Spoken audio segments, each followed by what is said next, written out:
Hi, everybody. Come on in and take a seat. We're about to get started here. We have a wonderful conversation in store for you. Good morning and welcome to the 2016 Texas Tribune Festival. I'm Emily Ramshaw. I'm the editor-in-chief of the Texas Tribune, and I have the pleasure of moderating this phenomenal conversation about the future of women in the great state of Texas. I would like to ask all of you to please be very respectful of our panelists, to hold your questions until the end. We will have a solid 20 minutes of Q&A for you. And in the meantime, please silence your phones unless you are, well, definitely silence them. Turn them off unless you are tweeting, and if you're tweeting, please use the hashtag TTF. Before we get going, just one item of housekeeping. I'd like you to check underneath your seats. There are 4 lucky winners in the room who are going to receive complimentary passes to the Texas Conference for Women at the Austin Convention Center on November 15th. All right, lots of checking. Hopefully there's a golden ticket in the audience. All right, folks, maybe check for them quietly. I'm about to get started here.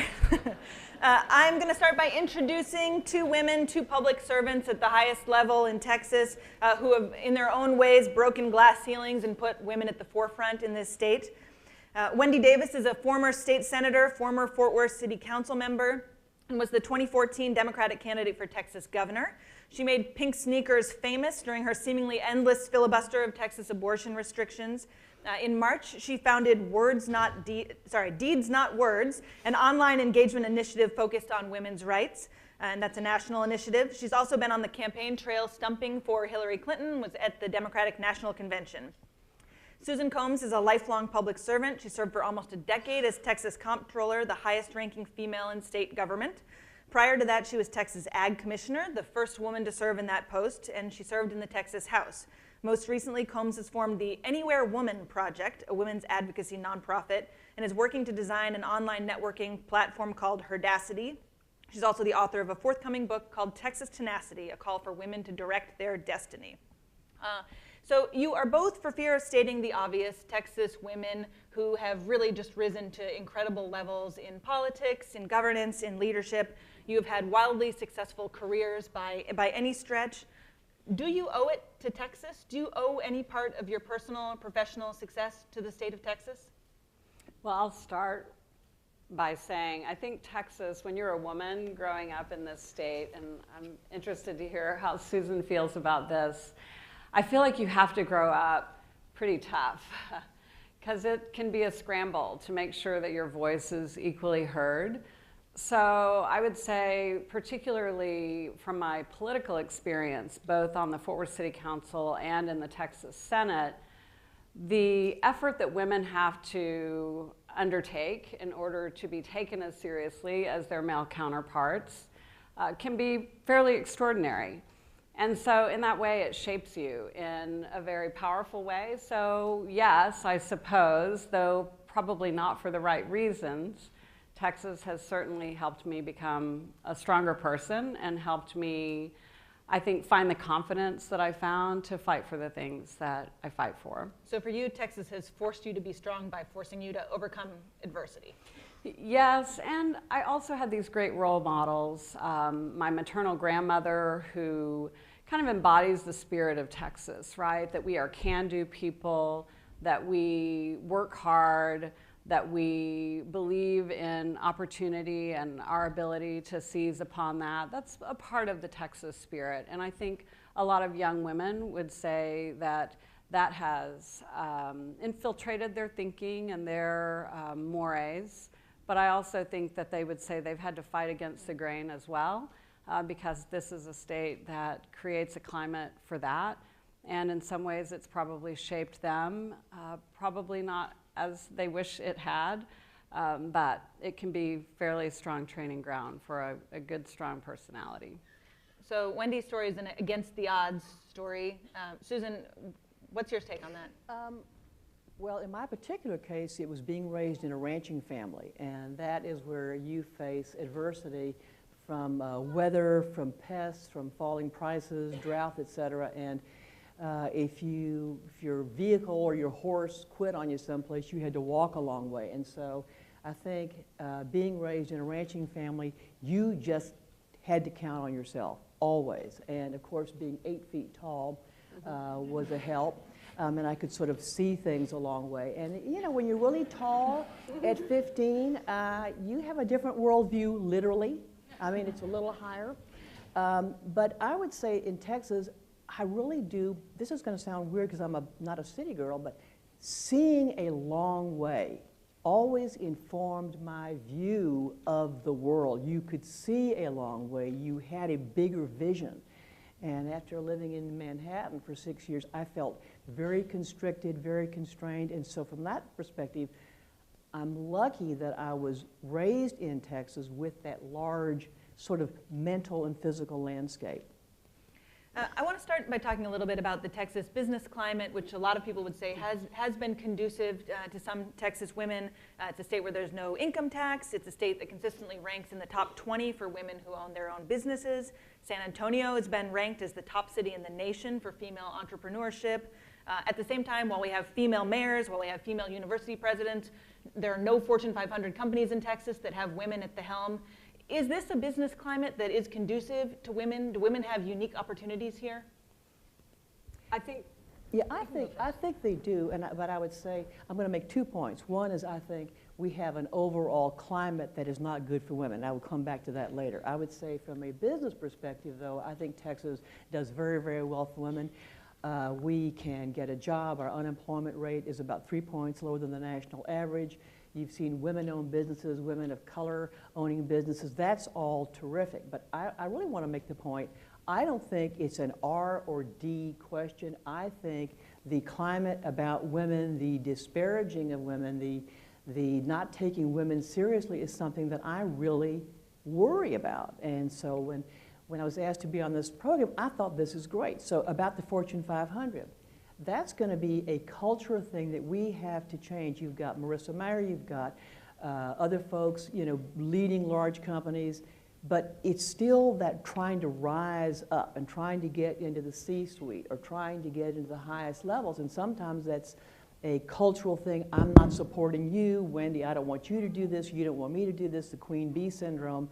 I'm saying we have to change that. I really believe collectively that Texas is the right place, the right people, the right passion and energy to do something about that. At the same time, obviously, Texas is a state where women still make 78 cents on the male dollar, where 30% of women, working women in Texas are in low-wage jobs. More Texas women live in poverty than men. I mean, is this a state of opportunity for all Texas women or just some Texas women? I think it's very much a state of opportunity for a very few. We, in cities across the state, I think do an extraordinary job, and the state does a reasonable job too on providing the use of tax incentives to support women and minority-owned businesses. San Antonio obviously doing an extraordinary job of that, and that's why you see them ranked as high as they are in that regard. But that's such a small piece of the pie for women in this state. And when you look at what's happening here, and I'll take a little bit of an issue with Susan on whether this is a Democrat or a Republican issue. Susan sees through a lens that I know is extremely objective and fair. But that's not necessarily the case for a lot of statewide and other elected Republicans in this state. And I know from experience, fighting to pass the equal pay law in Texas, the unbelievable challenge that came in doing that. Ultimately, and literally without a vote to spare, I was successful in getting that through the Texas Senate with a lot of help from Symphonia Thompson, who chairs, of course, the calendar committee in the House. And had it not been for the pressure that she could help put on some senators whose bills were stacked up in the calendar committee, I don't think we would have accomplished it. But ultimately, we did pass an equal pay bill. And then Rick Perry vetoed it after he was pressured by some companies who felt like this was going to expose them to a real problem. So Texas is one of the few states that hasn't passed a Lilly Ledbetter type equal pay law. And we also, as you said, Emily, we have so many women that are working in the minimum wage work field here. And Texas is one of the states that has lagged behind a conversation about lifting up the minimum wage. We know that women are 2/3 of minimum wage workers in this country. And unless and until we lift up that minimum wage to at least the $15 mark, women aren't going to have an opportunity to realize their best potential, particularly when childcare is as expensive as it is. If you are making minimum wage as a woman, it simply doesn't make sense to be in the work world or to put your foot on the path of higher education and try to improve your earning capacity when you are making less than the cost of quality childcare would be in this state in order to allow you the opportunity to realize your full potential. And it hurts all of us. It doesn't just hurt the women who are impacted by that. It hurts the economy of this state, plain and simple. Susan, is equal pay something that should be legislated at the state level? I mean, you can't obviously account for Rick Perry's veto, but did you support it? I think I obviously support equal pay for equal work and have done for a long time. I think whether or not it passes legislatively is something that I don't have a crystal ball. But let me talk about child care. That's very interesting. All of us have had kids, and I did a lot of looking at that. It's of concern to Wendy's point that if you have folks and they don't have access to child care. So I took a look. There's been a report from somebody about child care expenses based on the median wage of a particular state. And Texas is 18th from the bottom, meaning it's relatively inexpensive. New York is number one, and their median wage is $53,000, as is Texas's. And if you have two kids, it's 48% of your income. And Massachusetts is 47%. And I would just say this, is that when I had my first child and first job, I did pick a job that I did not have to have after school extra after stuff because I did the calculus. How much will I need to put out for child care expenses based on my salary?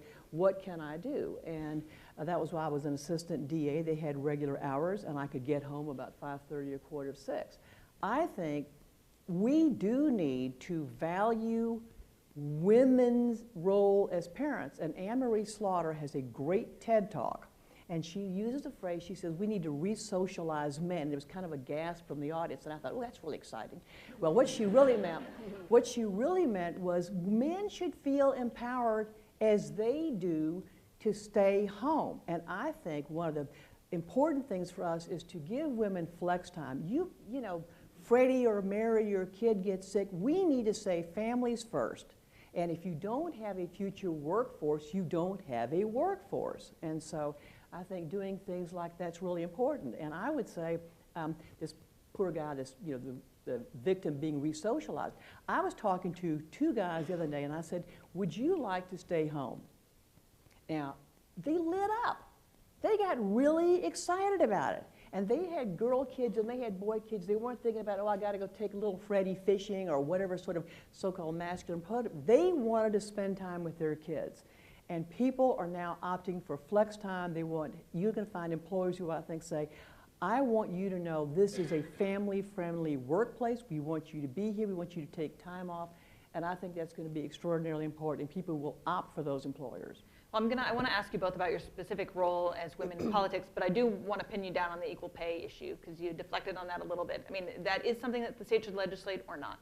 Should it be legislated or not? Equal pay. I think any state can legislate that. Should Texas legislate it? I think if they don't think that there is adequate equal pay statutory authority, they should look at it. And the question is there adequate equal pay statutory authority? If the question is how long do you have to file on a case, I think they'll take a look at that. But there is, for state employees, there's already some authority for that. And then under the non-discriminatory clause, there is obviously protection for that. I think this is a real interesting question for me since I've gotten on and off of career escalators. I have opted to work for less money on purpose in order to stay home with my children. I've gotten back on. What do you say to the 35-year-old female who is never going to have a kid and she says, I don't want a child, but I want to go ahead and stay here and work, versus somebody who will not be there for that evening? I think this is one of the toughest woman-to-woman issues out there. I don't think it's a man-woman issue. I think it's a woman-to-woman issue on equal pay at this point, because for those of us who have had kids, you do pay for it in some sense having children. And I think that's a real challenge. If I can jump in a little bit on that. So the National Women's Law Center just released a report not long ago about how Texas ranks in equality of pay, not Texas in particular, but all states. Right.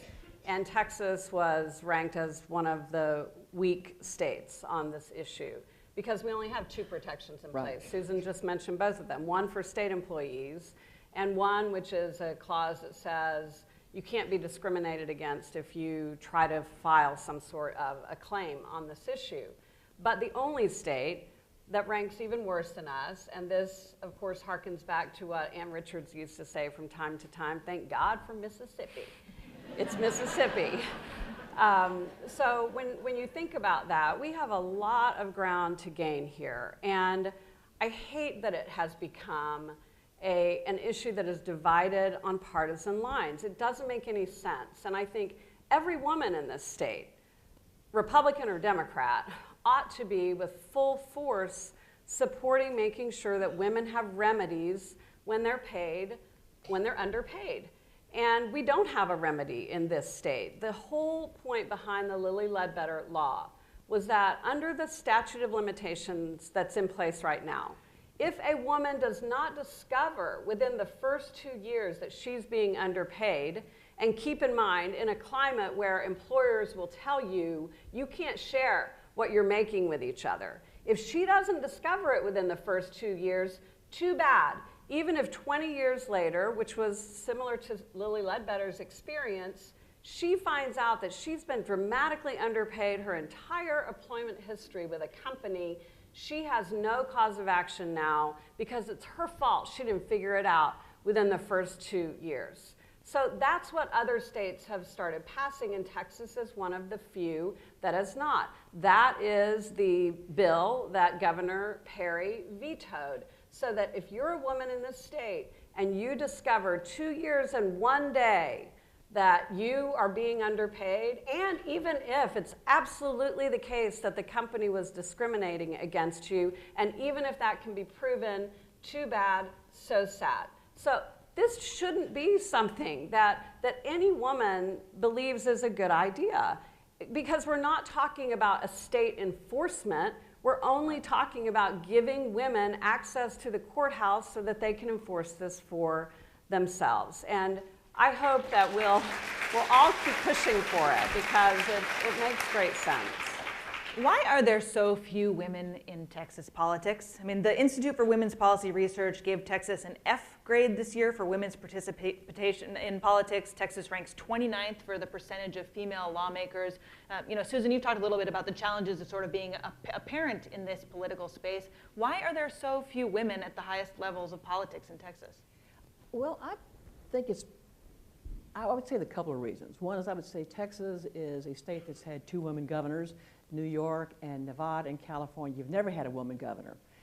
We're a very large state, and one of the things I do think is tough is if you have been a city council member, as many women are doing these jobs, which is sort of the bench, the farm team for getting up, then they decide, can I go from Tyler, can I come into Austin? What do I have to do? Women do bear the disproportionate share of the home obligations.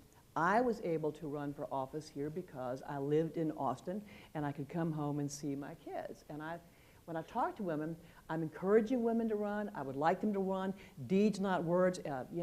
Obviously Wendy's pushing that. I think it's important. I think you need to be engaged in politics. Politics is where you decide who gets what. And it's all about sort of divvying up stuff or imposing restraints or constraints on things. I think we should. But I think we need a better support system of some kind that says, okay, Myrtle, you're from Alpine or you're from someplace and you're going to have a 6-hour drive from Alpine into Austin.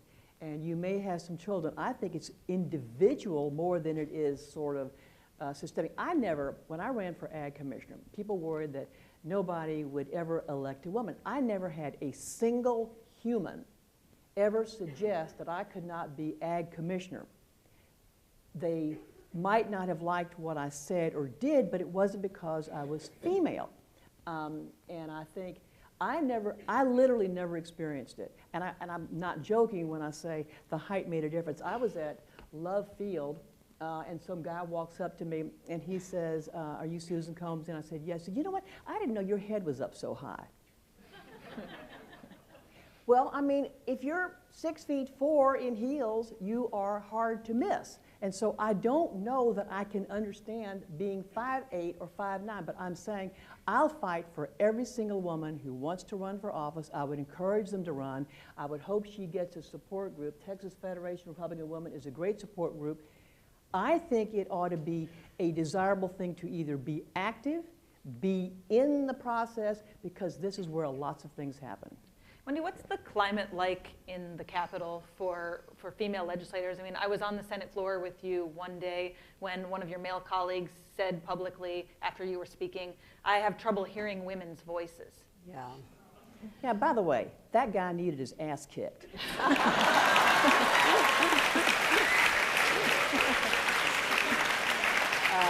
Give me his phone number. It's a tough climate.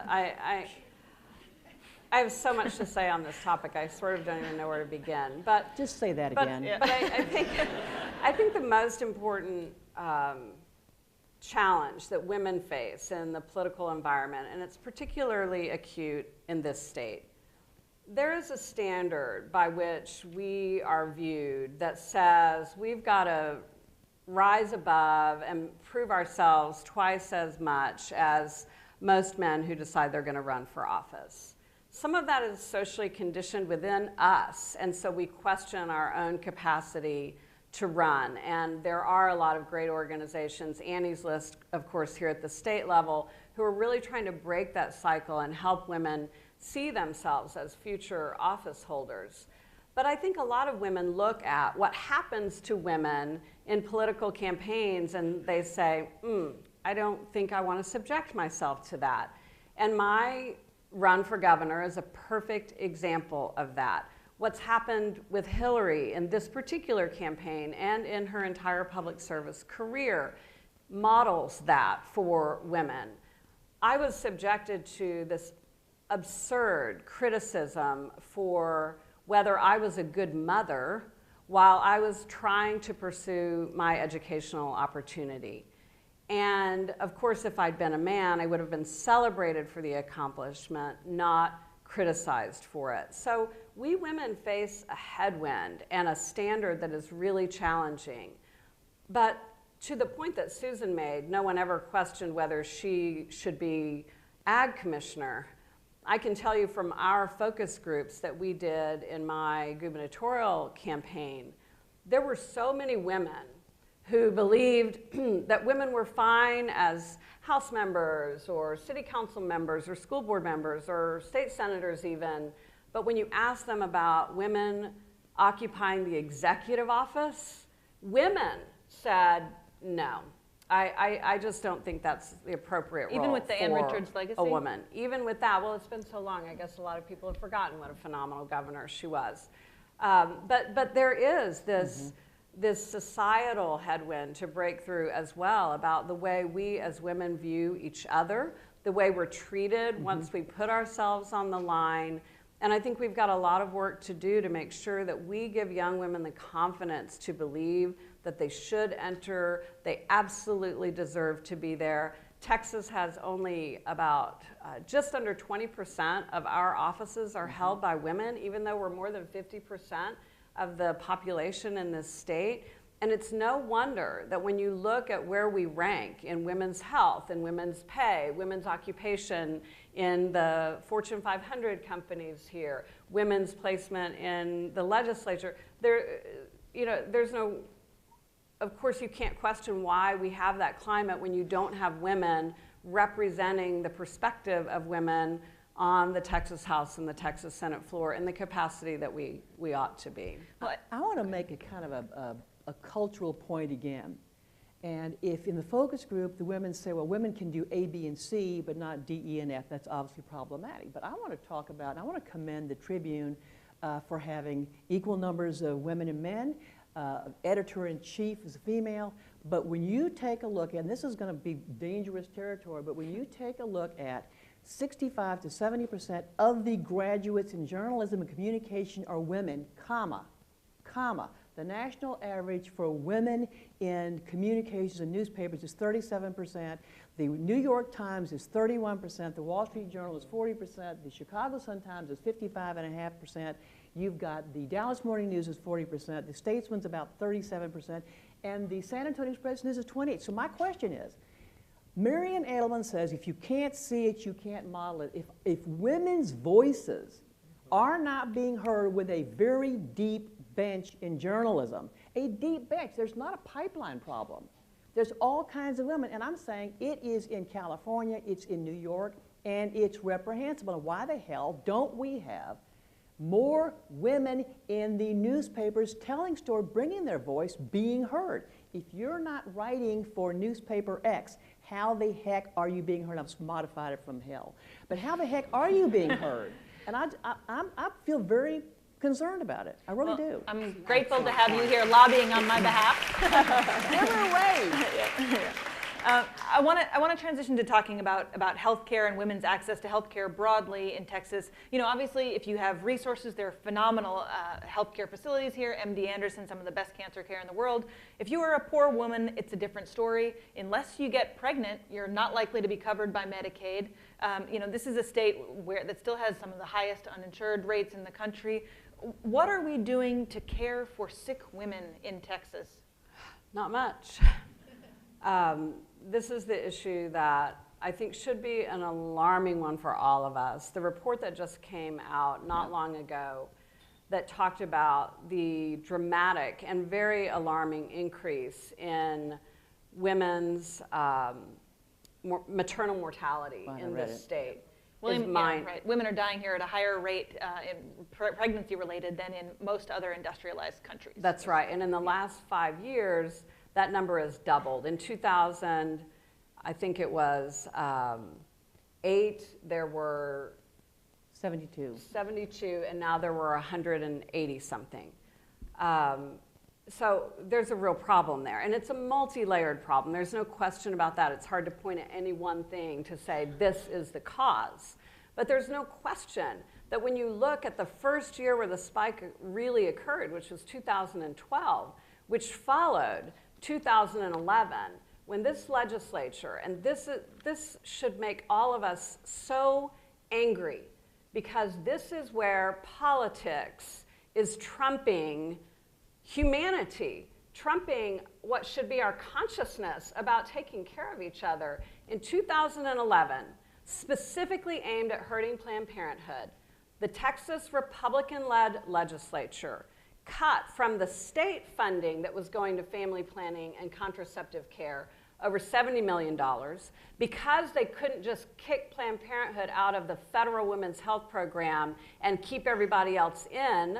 They said, okay, we'll just get rid of the women's health program altogether, and said goodbye to the $30+ million that we were getting for that. And very quickly, almost 80 or even some estimates over 80 clinics closed. None of them were providing abortion.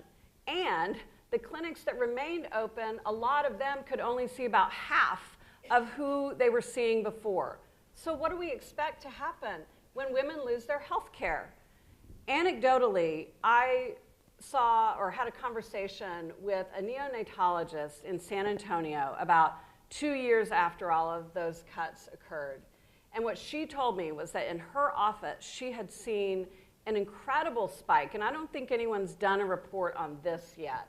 She had seen an incredible spike in the number of birth defects that were occurring particularly to women in low-income areas of the state, particularly in the Rio Grande Valley, where these were women who had diabetes that was undiagnosed in their pregnancies, and their babies were being born with severe birth defects as a consequence of that. Women now who have the least capacity financially to care for additional family members at all, never mind a very high needs child. So this is the consequence of these decisions, so that politicians can step back on their heels and say, well, I voted against Planned Parenthood today, so there. Now you can elect me. because they feel like they've got to feed a particular voting base, and they are willing, literally, to let women die as a consequence of that. It should make us all so upset. It makes me, obviously, very upset. And I am hopeful that at some point this state is going to say, we care enough about this issue that we're going to stop voting at 31%. We're going to show up to the polls, and we're going to make our voices heard in this, and we are going to reject politicians who are doing this. I want to just, so the research so far on this maternal mortality issue has not actually directly linked the cuts to women's health care to these women who are dying. They actually have, there's not enough research yet, I think, to show that. You know, they have said they think it's linked to access to preventive care, which is one of these issues, mental health care, you know, in addition to some drug abuse issues. But I mean, Susan, if you're a woman in Texas and you're pursuing your constitutionally protected right to receive an abortion, is this a good state for you? Well, I think the maternal mortality issue with the report, which I have read, and let me back up, I'll get to your question in a second, but if you go to look at the chart, in 2007, there was something that really caught my attention. Black women's death rates went up in 7, 8, 9, and 10. No other group did. And then it went up again in 10. And I asked, why one group more than any other group? And I think if you're, these deaths occurred, most of them 60% after 42 days post-event.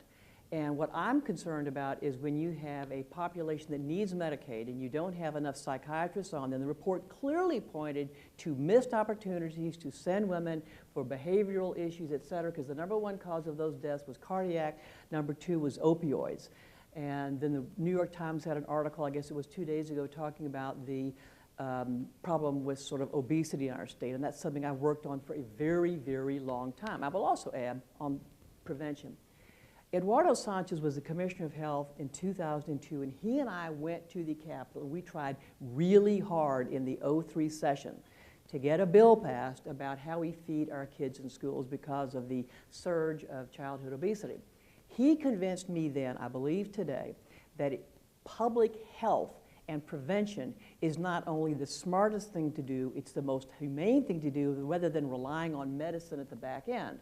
But you've got to get doctors and everybody into the program. And when you have now a drop of 33 points, that only 37 or 34% of physicians in the state will take all Medicaid patients, and this number is replicated across the country. It's not very good.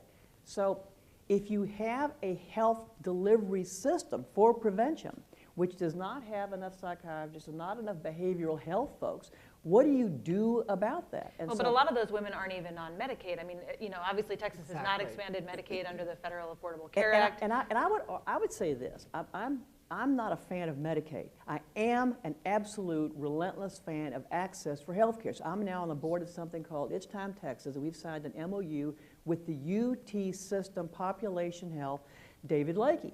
One of the things we're talking about doing is, instead of asking for people who are somewhat busy to go ahead and go to a website that may not have internet, pushing information out. We have not done a very good job, I don't think, in any state of contacting people and getting them to understand what their health opportunities are. I'm meeting with Commissioner Kaufman of the Department of Protective Regulatory Services on Monday, and we're talking about foster care kids who've aged out. They don't know what their services are. My point is, if we have folks who do not know what their options are, find a better, innovative way to get them to where they need to be.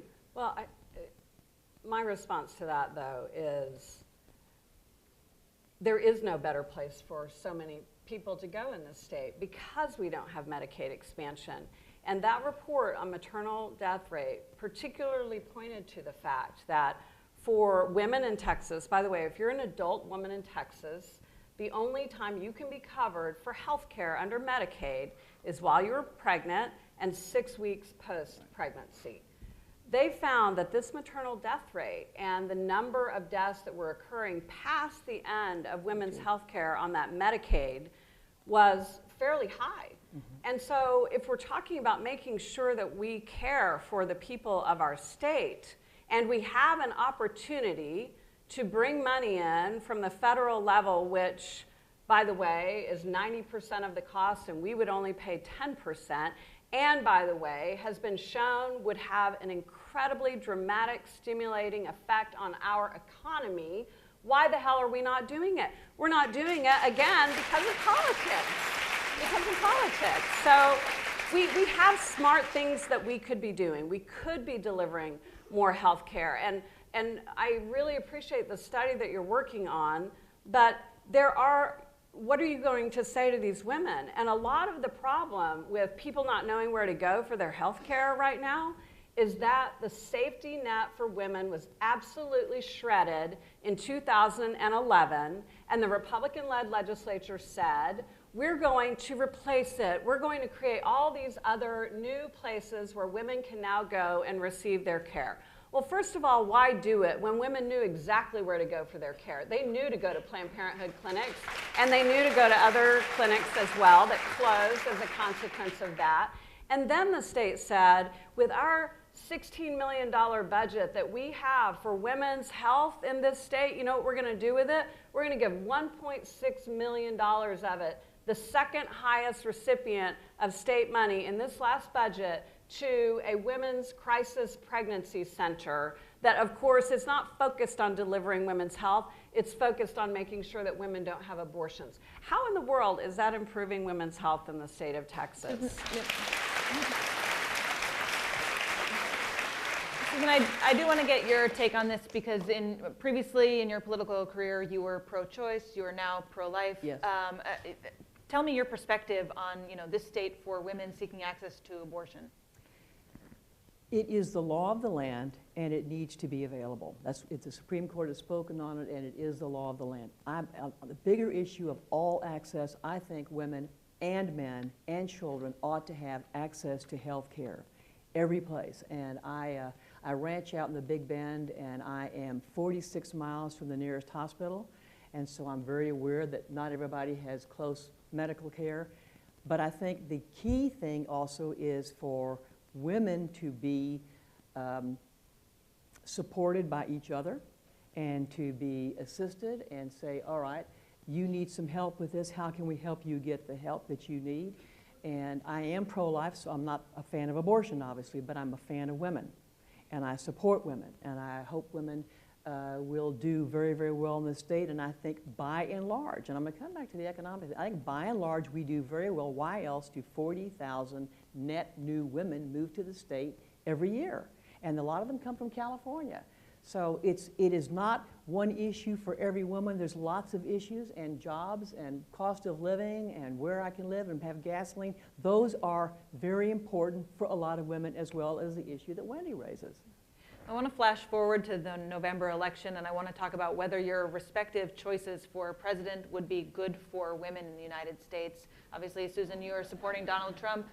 Wendy, we know that you're supporting Hillary Clinton. Can you both give me your take on what your candidates would mean for this state, for women in particular? Well, okay. I will confess that I don't think we have two of the most fabulous candidates. That's my view. We had 17 in ours, and you all had 2, and that was a hard fought. What I think bubbled up was a very weird conversation about the direction of this country. People on all sides of both aisles really said there's something deeply wrong here, and so there was a lot of I'll vote for the next guy, or Bernie Sanders or Mr. Trump, who can shake things up. That said, if Mrs. Clinton wins from the economy side, I do not think she will be good for Texas. I think Mr. Trump has an unfortunate habit. I was the co-chair for Carly Fiorina of not being particularly polite in public about women. But I'm also focused a lot of times on the economic issues. Can you live here? Can you get a job here? Can you have an apartment or a home here? And so I think both of them are going to be a mixed bag for Texas, but I was a public official for the Republican Party for about 20 years, and I have voted every time for the nominee of my party, and I expect that I will do that in November. So are you holding your nose and voting for him? I am going to do what I have done in the past. Senator, you're up. It's a ringing endorsement of Donald Trump. You know, I can't even fathom the idea. I have a 5-month-old granddaughter. I know you have a 7-month-old daughter. I think about this in the context of how this next president is going to lay the foundation for her future. And there's so many layers to that. I'm supporting and traveling and doing surrogate work for Hillary Clinton, not because I believe she's the lesser of two problems, because I think she's going to be an extraordinary president.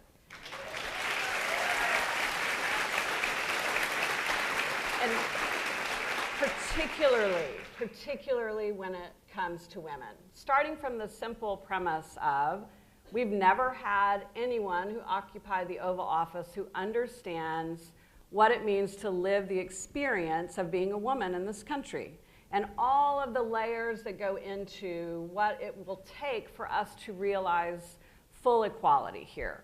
And that full equality is multi-layered. We're almost 100 years from gaining the right to vote, but we still have so far to go because we don't have equality of pay, which is something that Hillary, of course, has said she will continue to push forward as president.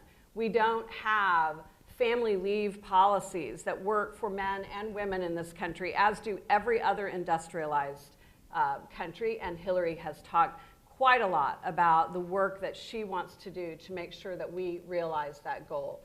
She has been the first presidential candidate I've ever heard talk about and elevate the issue about the affordability or the lack of affordability of quality childcare in this country, where, by the way, in more than half of our states in this country, childcare is more expensive than college tuition. These are things that she has said she will champion.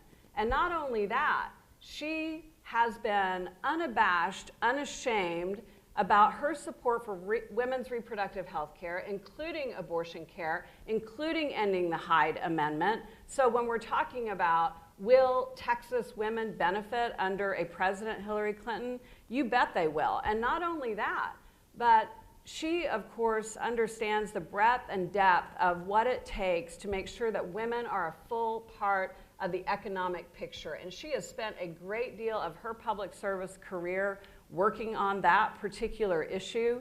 So do we have something to gain if she's there? Yes.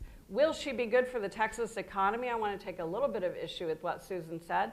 Absolutely. She is talking about creating the largest infrastructure investment program in this country that we have seen in decades. And as a consequence of that infrastructure investment, those are good jobs. And in fact, when you look at where the women-owned businesses in Texas are, they're in the transportation arena primarily.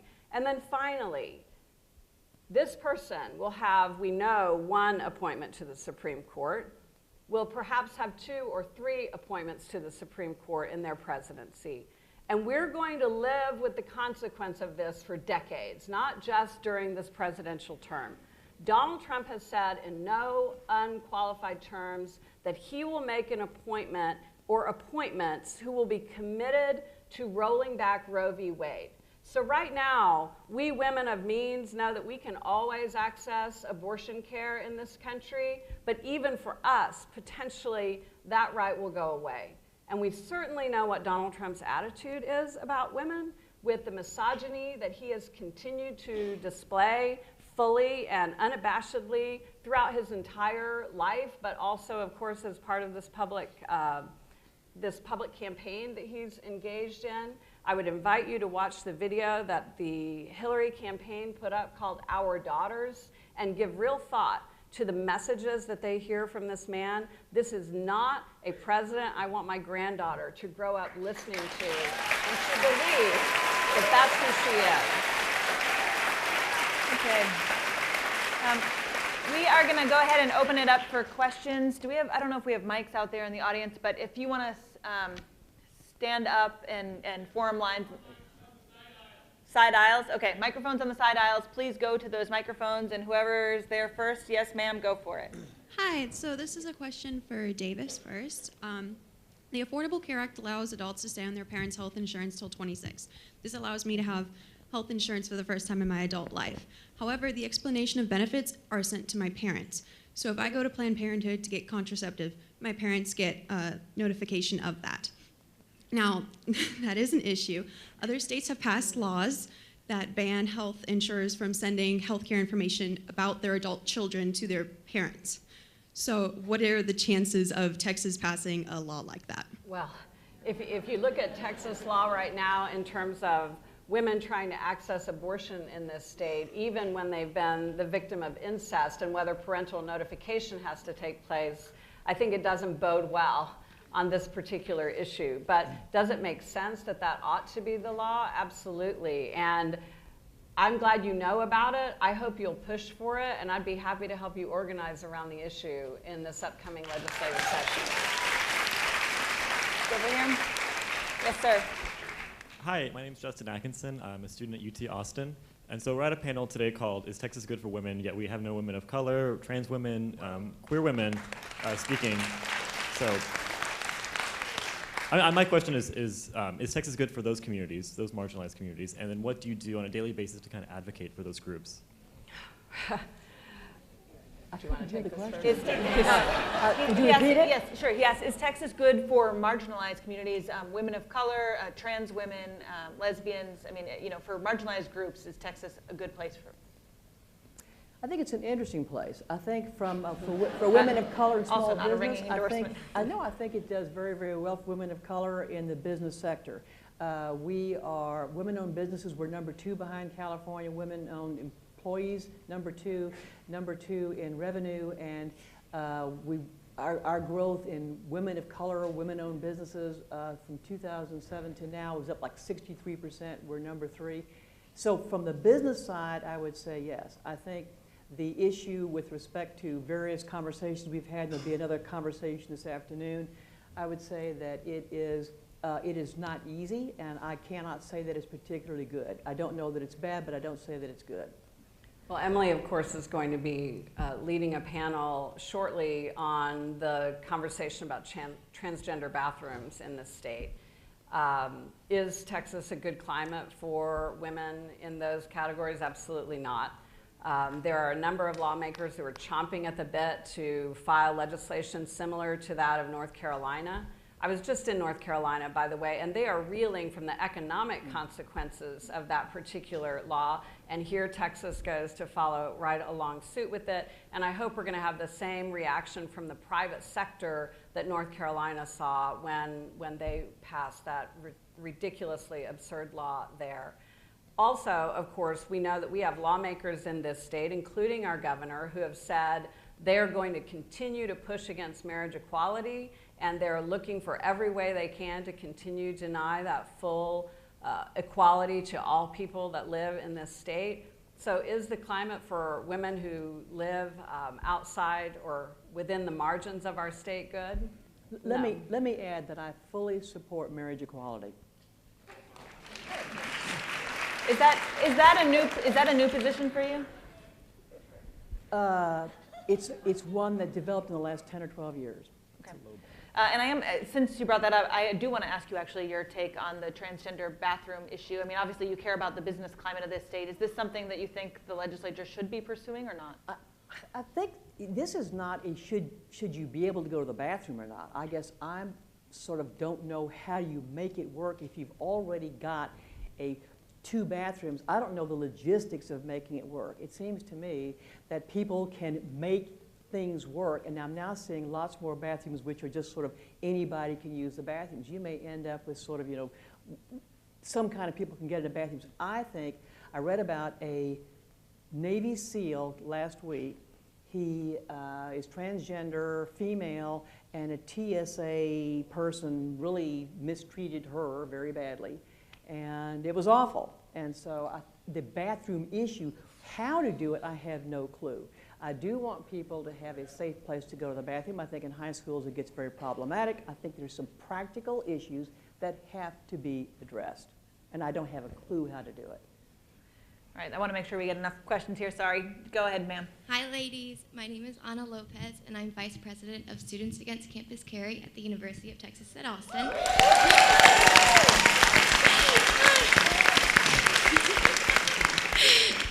And this is a question for the two of you. I was just wondering about your take on whether the presence of guns on campus poses a particular threat to women. Do guns on campus pose a particular threat to women? Campus carry? Yes. No, I have a CHL. So because you have a CHL, you think that women are safer if they have CHLs or can carry guns on campus? I think if you are, yes, and I did support the concealed handgun license bill years ago.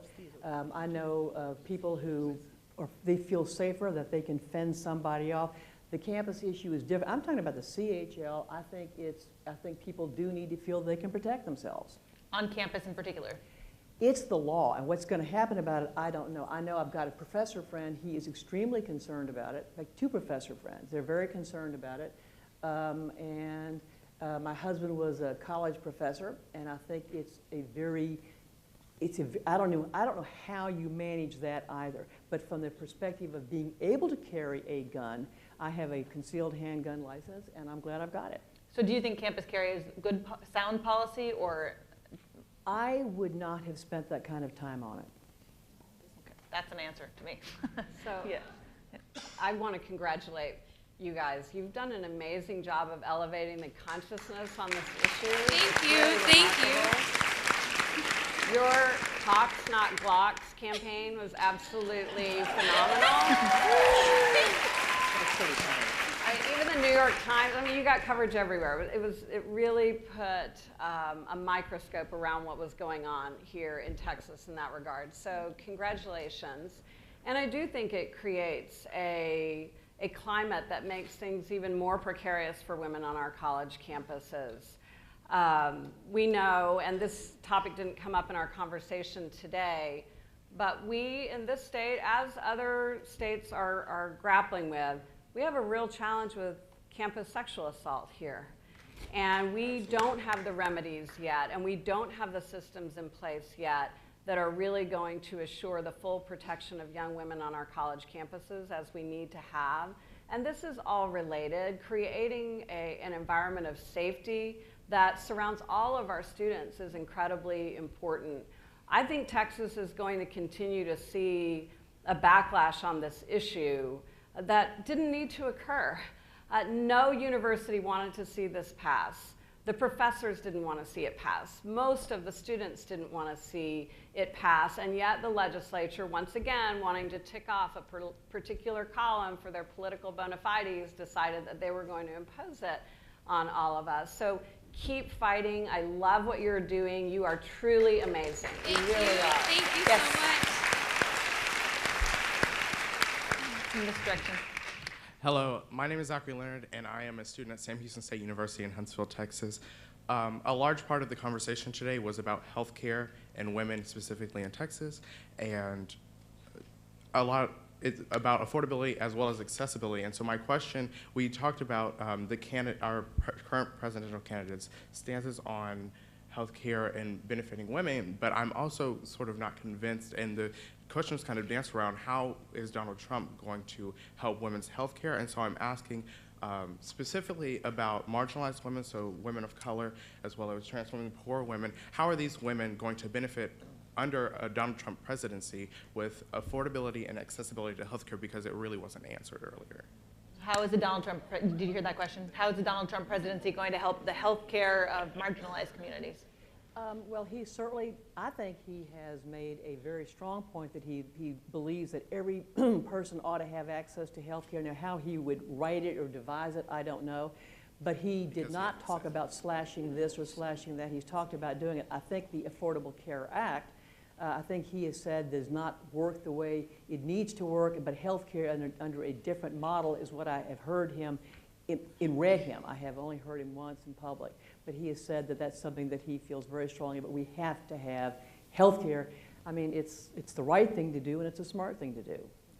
It's the classic argument that you hear on the Republican side of the aisle against Medicaid expansion, against the Affordable Care Act, but never providing what the alternative solution would be. And Donald Trump has made it very clear, that he is hostile to Planned Parenthood as an organization, that while he recognizes that the vast majority, over 90%, 95% of what they do is directly related to women's health care outside of the abortion care, he has said he would work to defund Planned Parenthood simply because they provide safe, legal abortions to women in this country. So the women who are provided care through that, we know a lot of women of color, a lot of our communities of lower incomes across the state depend upon Planned Parenthood, as I once did, for the only source of health care that they have.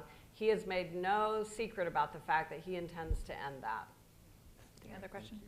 Hi, I wanted to thank you all for a great panel. My name is Jacob. I'm a high school senior at Galveston. First, Wendy, your Galveston 2014 team says hi. My question towards you, specifically, with Ted Cruz going up for re-election in 2018, what does 2018 look like for you?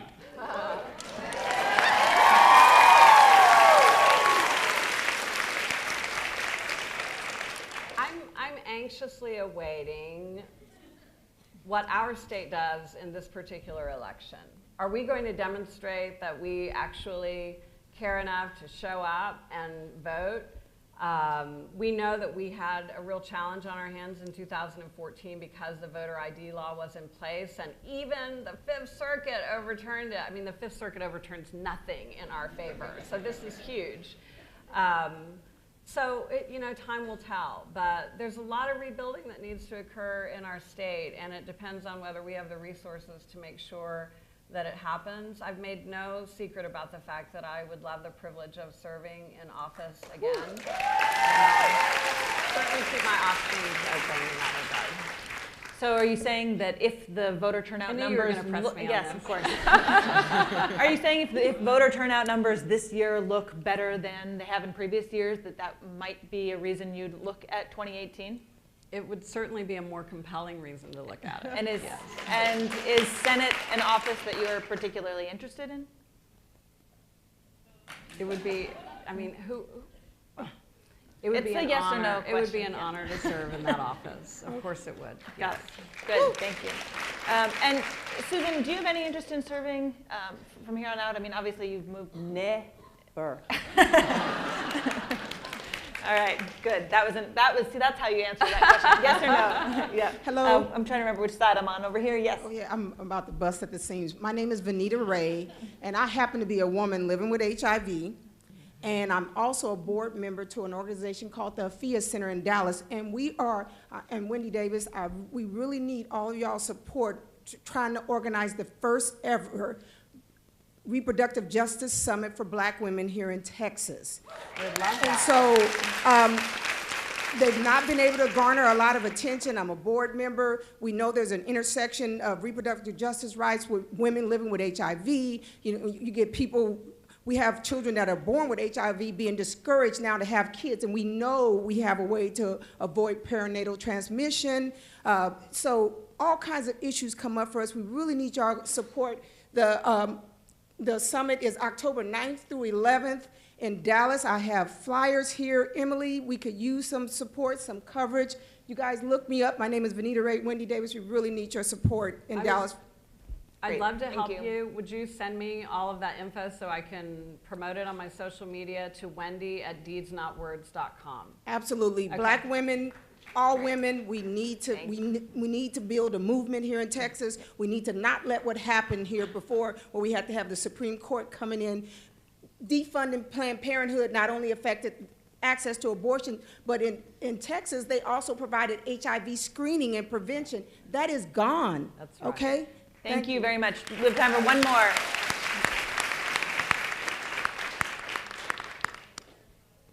Oh, did we lose the mic? Hello. Oh, there we go.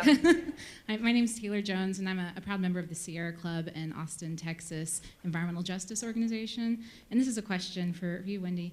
In considering your organization, Deeds Not Words, which inspires women to take direct action in their communities to affect change. And as you eloquently put it, close gaps between theoretical rights and reality, which I think some people might feel about, might relate to indigenous cultures and communities here in this country and the treaties that have not been held by our government. Do you have any words of support for women in Standing Rock and in Texas that are standing against the Dakota Access Pipeline and the Trans-Pecos Pipeline and the demonstrators that are here today out front? Thank you. I saw the demonstrators, and I truly do applaud the fact that so many people, as I'm traveling around the country, particularly young people, are really forcing that issue to the public consciousness and to the conversation in this particular political environment. Please keep that up, because I think you're providing a very valuable voice on an issue that deserves a tremendous amount of attention. Nobody likes a bully, and that's what we're dealing with here. And I applaud you for making sure that the voices that need to be heard in that conversation are being heard. Thank you. All right, just two quick housekeeping issues before we wrap up. This is something you're going to want to hear. Anyone who becomes a member or renews their membership or even ups their current membership by midnight tonight is eligible to win an awesome vacation package that includes both 2 nights at El Cosmico in Marfa and 2 nights at the St. Cecilia in Austin, which is ridiculous. So find any of the volunteers in teal shirts on your way out, or you can sign up at support.texastribune.org. Also, the Tribune has arranged a sampling of Austin's best food trucks to serve lunch under the UT Tower on the main mall. Enjoy, and programming will resume at 1:45. Please join me in thanking our wonderful panelists today for this discussion. Thank you all. Thank you, Susan.